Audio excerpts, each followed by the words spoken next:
Bismillahirrahmanirrahim.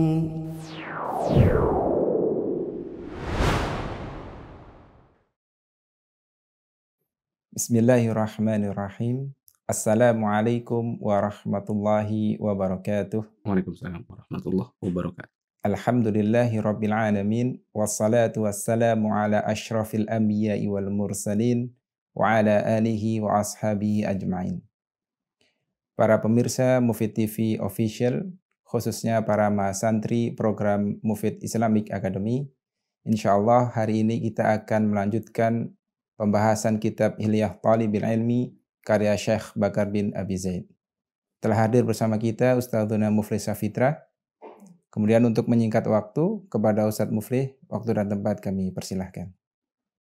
Alhamdulillahi wa kafa wassalatu wassalamu ala Rasulillahil Mustafa wa ala alihi wa ashabihi wa man iqtafa. Kita akan lanjutkan pembahasan intisari Hilyah Thalibil Ilmi, dan dengan daya dan kekuatan dari Allah, insyaallah ini adalah video yang terakhir dari pembahasan intisari Hilyah Thalibil Ilmi. Kita masuk dalam poin 62. Silakan. Poin 62. Tidak ada kelompok dan golongan atau hizb yang menjadi dasar al-wala atau cinta dan al-bara' atau benci. Orang Islam tidak punya identitas kecuali Islam dan salam. Tuntutlah ilmu dan amal. Berdakwahlah di jalan Allah dengan metodologi salaf atau orang yang terdahulu. Jangan jadi orang yang suka keluar masuk dan mencari naungan di bawah kelompok-kelompok, karena itu justru membuatmu keluar dari kelapangan dan masuk dalam kesempitan. Tidak boleh ada semangat berkelompok-kelompok dan hizbiyah atau bergolong-golongan.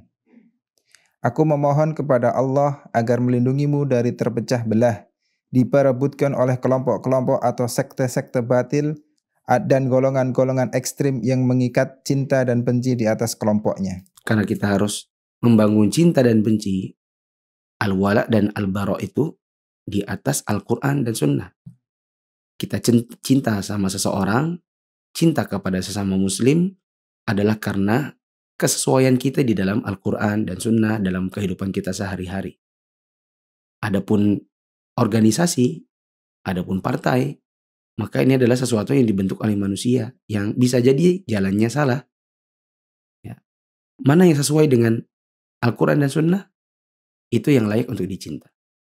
Kalau memang dia salah, meskipun organisasi, maka tidak boleh dibela. Nah. Jadilah penuntut ilmu yang sejati, mengikuti athar atau jejak salaf, menjalankan sunnah, berdakwah di jalan Allah dengan ilmu, serta mengetahui keutamaan dan kelebihan orang-orang yang memiliki keutamaan. Sesungguhnya sikap hizbiyah yang merupakan jalan dan metode beragama baru yang diadakan, yang tidak pernah dikenal oleh para salaf terdahulu, termasuk rintangan terbesar dalam mencari ilmu dan pemecah belah jamaah kaum muslimin. Betapa sering sikap hizbiyah ini melemahkan tali persatuan Islam dan kaum muslimin tertimpa peristiwa dahsyat karenanya. Ibnul Qayyim rahimahullah berkata tentang tanda-tanda ahli ibadah, bahwa orang ahli ibadah itu lam yashtahiru bismin yu'rafuna bihi 'indan nas minal asma'il lati sarat a'laman li ahli thariq. Mereka tidak masyhur dengan suatu nama khusus yang dengan nama itu mereka dikenal manusia, seperti nama-nama yang dijadikan tanda pengikut aliran tertentu. Nah, seperti pengikut Jistiyah, pengikut Sarawardiyah. Kamu orang apa? Aku adalah orang Sarawardi. Kamu anggota partai mana? Lihat kartu anggotanya. Ya.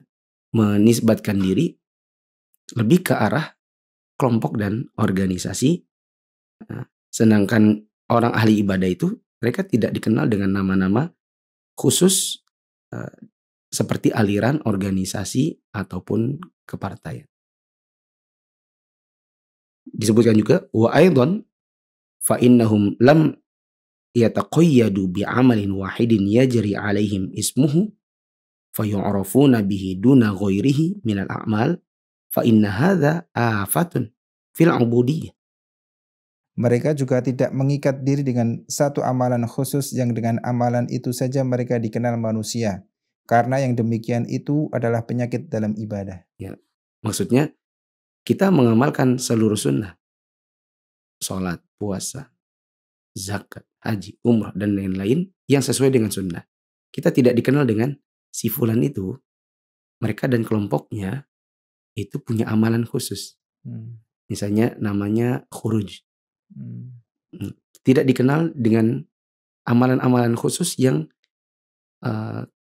lengket dengan sebuah kelompok. Disebutkan juga Ibnu Qayyim, fala yataqayyadu bi rasmin wala isyaratin wala ismin wala biziyyin wala tariqin wad'iyyin istilahi. Mereka tidak terikat dengan satu ritual, lambang, nama, seragam, ataupun tata cara yang dibuat dengan istilah-istilah khusus. Maksudnya di sini adalah seorang penuntut ilmu, seorang muslim yang baik, dia tidak memiliki ritual-ritual khusus, lambang-lambang khusus, nama-nama khusus, organisasi atau partai khusus, di mana dia membangun cinta sesamanya karena kesamaan partai atau organisasi atau lambang dan nama tadi. Di mana orang yang tidak memiliki nama, lambang, organisasi, dan partai yang sama berarti orang di luar kita dalam tanda kutip. Ya. Bahkan kalau dalam masalah tertentu dia adalah musuh. Disebutkan juga di sini, bal in su'ila an syaikhihi qal ar-rasul wa an tariqihi qal al-ittiba' wa an khirqatihi qal libasu taqwa wa an madhhabihi qal tahkimus sunnah wa an maqsudihi wa matlabihi qal yuriduna wajhah wa an ribatihi wa an khankahu qal fi buyutin adzinallahu an turfa'a wa yudhkara fiha ismuh yusabbihu lahu fiha bil ghuduwi wal asal rijalul la tulhihim tijaratu wala bay'un an dzikrillah wa iqamis salati wa ita'iz zakah. Jika ditanya tentang gurunya, ia menjawab Rasul. Jika ditanya tentang jalan hidupnya, ia menjawab mengikuti Nabi. Tentang kain sandangnya, ia menjawab pakaian takwa. Tentang mazhabnya, ia menjawab berhukum dengan sesuai sunnah. Tentang maksud dan tujuan belajarnya, ia menjawab mencari wajahnya. Tentang tempatnya berjaga dan markasnya, ia menjawab di rumah-rumah yang diizinkan Allah untuk ditinggikan dan disebut namanya. Di dalamnya ia bertasbih kepadanya pada waktu pagi dan petang. Lelaki yang tidak dilalaikan oleh perniagaan dan jual beli dari mengingat Allah, sholat, dan membayar zakat. Nah, maksudnya begini teman-teman. Kita menyandarkan keilmuan kita kepada hadis, kepada Al-Quran, Sunnah. Begitu juga dipahami oleh para ulama terdahulu dalam memaknai atau menafsirkan Al-Quran dan hadis tadi. Kalau kita ditanya jalan hidup kita harus mengikuti Nabi SAW. Ya. Begitu juga kalau kita ditanya tentang madhab, maka kita tidak mengatakan, oh saya hanya Syafi'i, oh saya hanya Maliki, Hambali. Tetapi mana yang lebih sesuai dengan sunnah, yang sesuai dengan hadis Nabi SAW yang sahihah, itulah yang saya ikuti. Ditanya tentang ibadah, tentang belajar, apa tujuannya? Maka jawabannya adalah mencari wajah Allah. Ya, ditanya tentang di mana dia biasa ada, jawabannya di masjid, di rumah-rumah Allah. Terakhir, poin 63. Poin 63. Pembatal perhiasan penuntut ilmu. Di antara perusak terbesarnya, 1. Suka menyebarkan rahasia. Tidak boleh kalau kita dipercayakan orang tentang sebuah rahasia, lalu kita jadi orang yang suka nyebar-nyebarkan. 2. Memindah-mindahkan pembicaraan dari satu orang ke orang lain dengan tujuan untuk mengadu domba. Sebagaimana Rasulullah SAW bersabda di catatan kaki, la yadkhulul jannata qattat. Tidak akan masuk surga orang yang suka mengadu domba. Hadis riwayat Bukhari dan Muslim. 3. Kasar, pembual, dan suka berkilah. Orang yang belajar ilmu tapi kasar, suka membual, ya, suka berkilah, ini akan mengurangi kadar ilmunya dan merusak citranya sebagai penuntut ilmu. 4. 4. Banyak bercanda. Catatan, banyak. Yang dilarang adalah banyak bercanda. Pernah dahulu di awal-awal Miyah kita sebutkan sesekali bercanda tidak mengapa. Coba baca catatan kaki 106. Sesekali bercanda tidak mengapa, sebagaimana Rasulullah Shallallahu Alaihi Wasallam bermain balap lari dengan Aisyah dalam hadis riwayat Ahmad, mencandai anak kecil dengan nama kunyah Abu Umair dalam hadis riwayat Bukhari dan Muslim, mencandai seorang nenek bahwa tidak ada nenek-nenek masuk surga, namun dikembalikan seperti gadisnya dalam hadis riwayat At-Tirmizi. Nah, sesekali bercanda tidak mengapa. Yang tidak boleh adalah segala sesuatu Buat canda. dibuat canda atau dikenal sebagai si tukang canda. Ini mengurangi kadar keilmuan. Meskipun tidak berdosa, tapi dari sisi keilmuan ya ada sesuatu yang kurang jadinya. 5. 5. Menyela pembicaraan dua orang. 6. Suka membenci dan dengki. 7. Hasad atau iri.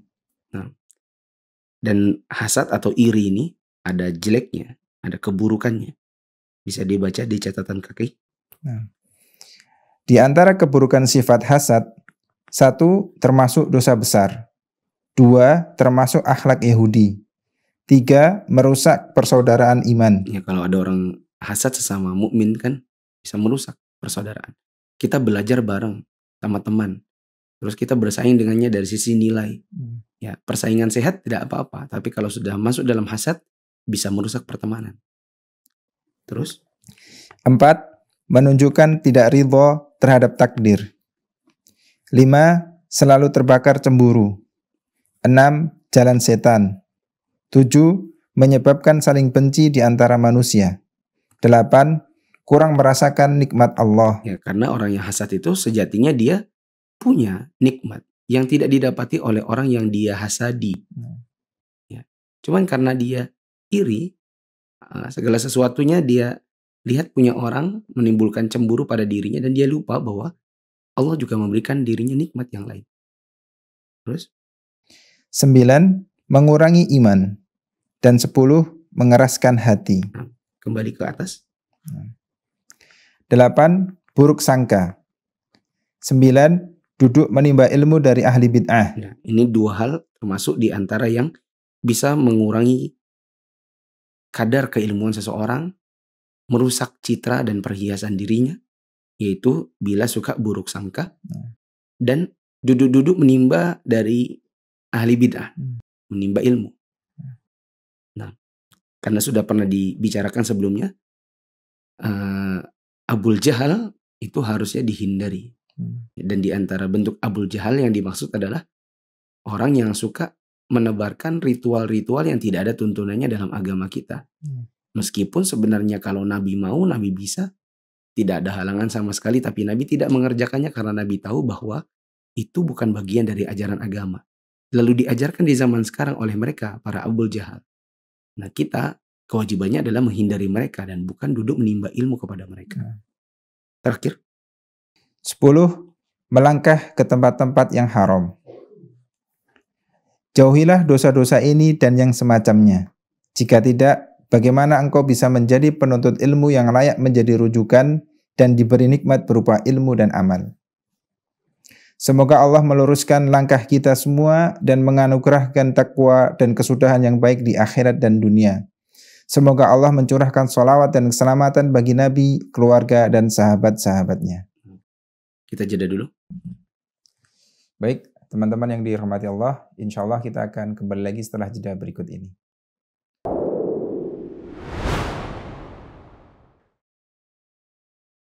A'udzu billahi minasy syaithanir rajim. Assalamualaikum teman-teman. Hari ini kita tidak cuma akan sekadar murojaah, tapi juga ada pelajaran tajwidnya.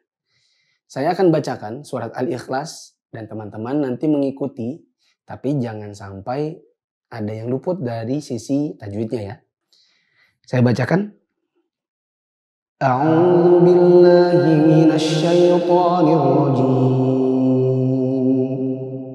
Bismillahirrahmanirrahim. Qul huwallahu ahad. Ahad. Ada qalqalah di situ. Kalau orang banyak baca Qul huwallahu ahad. Padahal harusnya qalqalah. Ahad. Allahus samad. Lam yalid wa lam yulad. Kalau orang baca lam yalid wa lam yulad. Yang benar lam yalid wa lam yulad. Wa lam yakul lahu kufuwan ahad. Ahad. Sekarang teman-teman yang mengulangi bacanya. Ta'awuz dulu, basmalah, lalu baca surat Al-Ikhlas. Silakan.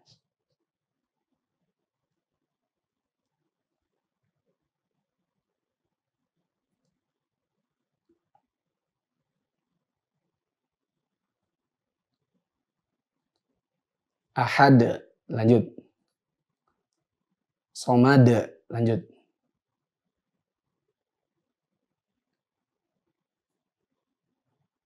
Ahad.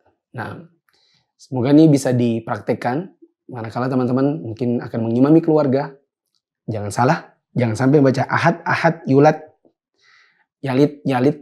Ya, tapi ahad, yulad. Nah, untuk teman-teman yang mungkin belum menghafal juz 30, coba buka YouTube dan Facebook Mulvi Safitra atau Mufid TV Official. Khusus untuk di YouTube, sudah kami berikan menit-menit untuk teman-teman langsung loncat ke surat yang diingin dihafalkan. Dan terus hafalkan Al-Quran. Semoga Allah meninggikan derajat kita nanti di hari kiamat. Assalamualaikum warahmatullahi wabarakatuh.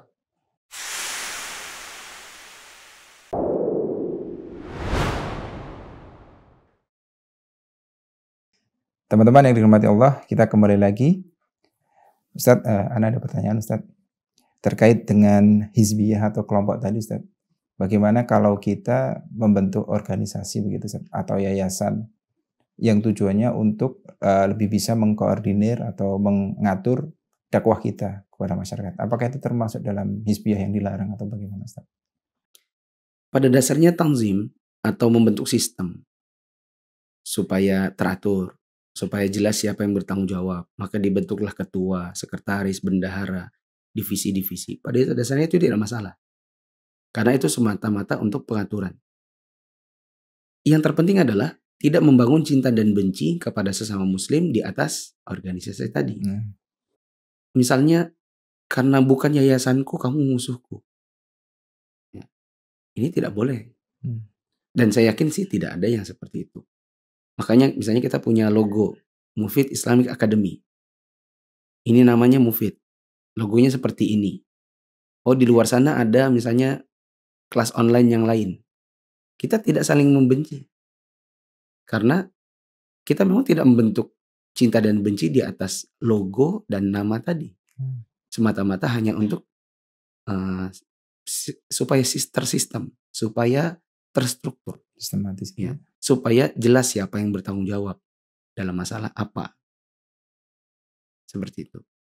Nah, yang terjadi di sebagian orang yang membentuk organisasi atau kepartaian adalah tidak demikian. Ada cinta dan benci yang dibangun di atas organisasi. Sehingga kadang-kadang bisa saling membenci hanya karena masalah organisasi. Dan memang itulah yang ditakutkan oleh sebagian ulama. Kita akui itu. Sebagian mengatakan tidak usahlah membentuk organisasi-organisasi. Khawatirnya kalau ada miskoordinasi kalian saling benci. Ya. Baik, tadi saya katakan intinya kalau membentuk organisasi, yayasan dan lain-lain semata-mata untuk struktur supaya jelas jalur koordinasi dan siapa yang bertanggung jawab, maka itu tidak mengapa. Catatannya jangan sampai cinta dan benci dibangun di atas organisasi. Kita sangat cinta dan fanatik terhadap organisasi kita, membenci siapapun yang di luar, dan mencintai hanya semata-mata yang ada di dalam. Teman-teman yang dirahmati Allah, Ini adalah video terakhir dari level 1 di Mufid Islamic Academy. Kita telah menamatkan kitab Intisari Hilyah Thalibul Ilmi setelah melalui proses yang cukup panjang beberapa bulan.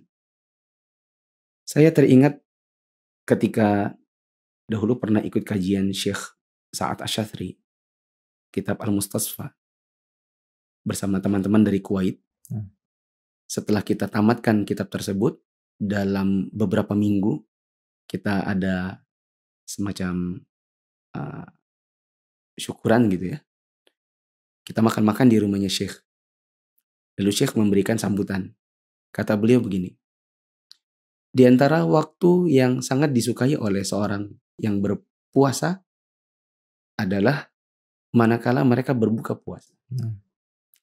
Pertanyaan kita, apakah orang yang berpuasa itu benci puasa? Sehingga kalau datang waktu berbuka mereka begitu senangnya. Kata Syekh, tidak demikian. Orang yang berpuasa, kemudian dia senang manakala berbuka, itu adalah senang menyelesaikan sebuah ibadah untuk berpindah kepada ibadah yang baru. Karena orang kalau sudah selesai puasa, buka puasa, maka mereka akan melakukan salat maghrib, salat isya, dilanjutkan dengan tarawih dan witir.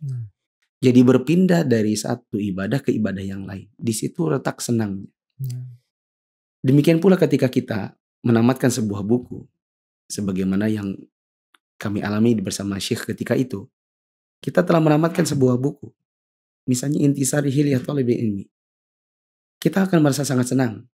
Kenapa? Karena kita telah menyelesaikan sebuah ibadah, mengkaji sebuah buku, dan kita akan berpindah kepada buku yang lain. Nah, untuk teman-teman yang mengikuti kajian dari awal sampai akhir, telah menamatkan kitab Intisari Hilyah Thalibul Ilmi, kami mengucapkan hani'an lakum. Semoga Allah memberikan kepada kita semua dengan ilmu yang bermanfaat dan amal yang soleh. Dan semoga ilmu yang telah kita dapatkan dari mengkaji Intisari Hilyah Thalibul Ilmi ini bisa bermanfaat untuk kehidupan kita sehari-hari, bisa menjadi bekal untuk kita seterusnya menuntut ilmu dan mendakwahkan ilmu ini kepada orang lain. Dan terus ikuti kajian ini di level-level selanjutnya dengan pembahasan kitab-kitab para ulama yang lainnya. Mungkin ini yang bisa kita sampaikan pada kesempatan video yang terakhir. Kita tutup dulu. Demikian teman-teman semua, kajian dan faidah dari seluruh kitab Hilyah Thalibul Ilmi yang disampaikan oleh Ustadz Mufli Safitra. Apabila teman-teman ada pertanyaan, silakan disampaikan kepada para mu'alimin dan mu'alimat di grupnya masing-masing. Subhanakallahumma wa bihamdika asyhadu an la ilaha illa anta astaghfiruka wa atubu ilaik. Wassalamualaikum warahmatullahi wabarakatuh. Waalaikumsalam warahmatullahi wabarakatuh.